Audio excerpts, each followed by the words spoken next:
Everyone and welcome to my channel. এখন আমি যে বিষয়টা নিয়ে কথা বলবো সেটা হচ্ছে হুগলি জেলার ইতিহাস ও বঙ্গ সমাজ। এই বইটা আমি ডেলি বেসিসে পড়ছি এবং যতটুকু পারছি আপনাদের সামনে নিয়ে আসার চেষ্টা করছি।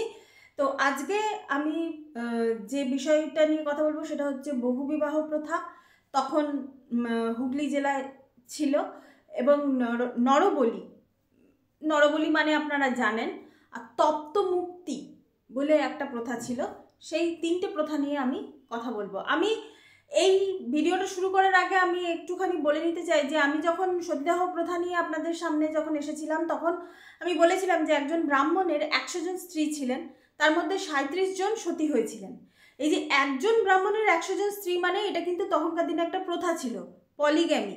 তো এই যে প্রথাটা, এই প্রথাটা কিন্তু তখনকার দিনের সমাজের জন্য জায়েজ মানে বৈধ ছিল।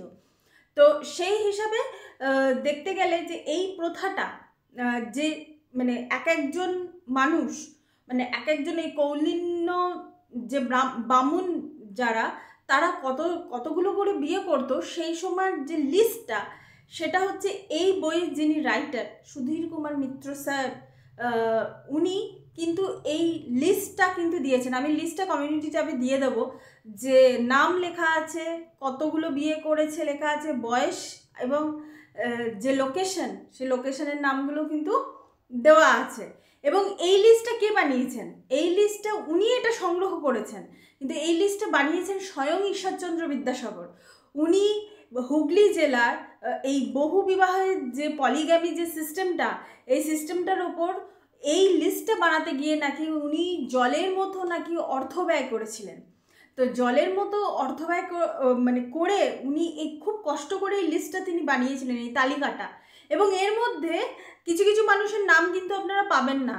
সেটা হচ্ছে যাদের 5 জনের কম বিয়ে যাদের হয়েছে তাদের নাম কিন্তু পাবেন না, যাদের 5 জনের বেশি বিয়ে হয়েছে তাদের নামে কিন্তু আপনারা পাবেন। আমি লিস্টটা কমিউনিটি ট্যাবে দিয়ে দিলাম। এটা তো গেল কৌলিন্য প্রথা।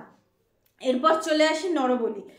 আজকে এই জিনিসটা সমাজের মধ্যে সবার কাছে একটা ধারণা আছে যে সতীদাহ প্রথা, যেটা সতীদাহ প্রথা কিন্তু স্বেচ্ছায় হতো, কিন্তু নরবলি কিন্তু স্বেচ্ছায় হতো না।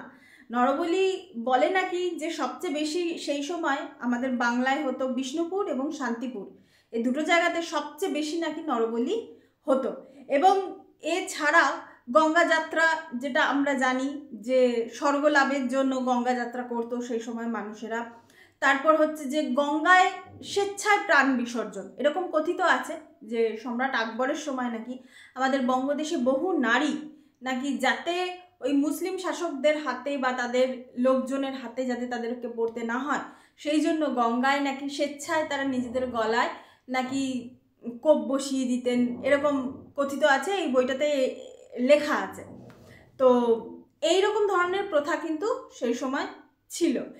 এরপর যেটা ইন্টারেস্টিং যেটা জিনিসটা, এগুলো কম বেশি আমরা সবাই জানি, বিভিন্ন জায়গায় বিভিন্ন তথ্যে আমরা পড়েছি, কিন্তু এই তত্ত্বমুক্তি ব্যাপারটা কিন্তু আমি সত্যি জানতাম না। সেটা হচ্ছে যে অপরাধী, সমাজ যাকে অপরাধী বলে সাব্যস্ত করবে, এই তত্ত্বমুক্তি মানেটা হচ্ছে যে গরম ঘিটাকে প্রচণ্ড গরম করে মানে ফুটন্ত ঘি মুখের মধ্যে দিয়ে দেওয়া, মানে যে অপরাধী তার মুখের মধ্যে দিয়ে দেওয়া। ওরকমভাবে করতে করতে করতে করতে সে একটা সময় পরে মানে তার চামড়াগুলো ঝলসে যাবে, ঝলসে যাওয়ার পরে একটা ওই যন্ত্রণা সহ্য করতে না পেরে সে মারাই যাবে। তো এইটা হচ্ছে তত্ত্বমুক্তি।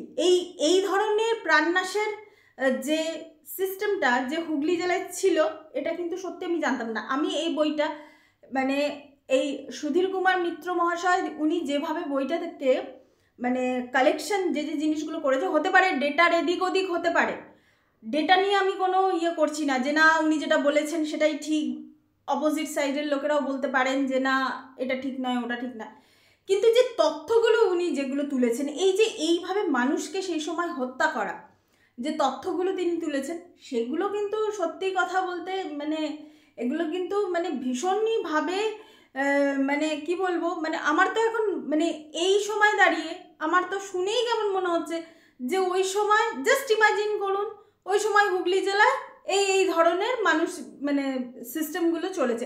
এবং সেগুলো আমি এটা বলছি না যে এই সমস্ত জিনিস সতীদাহ প্রথা, নরবলি, বহুবিবাহ, তপ্ত মুক্তি প্রথা, গঙ্গা বিসর্জন, গঙ্গা যাত্রা, এগুলো সব কিছু যে একই সময় হয়েছে তা না, কিন্তু বিভিন্ন সময় বিভিন্নভাবে কিন্তু এই জিনিসগুলো আমাদের সামনে কিন্তু এসেছে। যারা আমাদের পূর্বপুরুষ তারা এইসব ধরনের জিনিসগুলোর কথা তারা খুব ভালোভাবে তারা মানে হয়তো দেখেছেন, এটাই হচ্ছে ব্যাপার। তো যাই হোক, আজকের মতো এই পর্যন্তই থাক। এরপর আর বেশি নারকীয় ব্যাপার নিয়ে আলোচনা করব না। এরপর আমাদের বাঙালিদের যেটা মেন জিনিস 12 মাসে 13 পার্বণ, এর পরের ভিডিওই আসবে 12 মাসে 13 পার্বণ নিয়ে। So thank you so much. That's all. Please keep watching and please subscribe my channel. Till then, goodbye.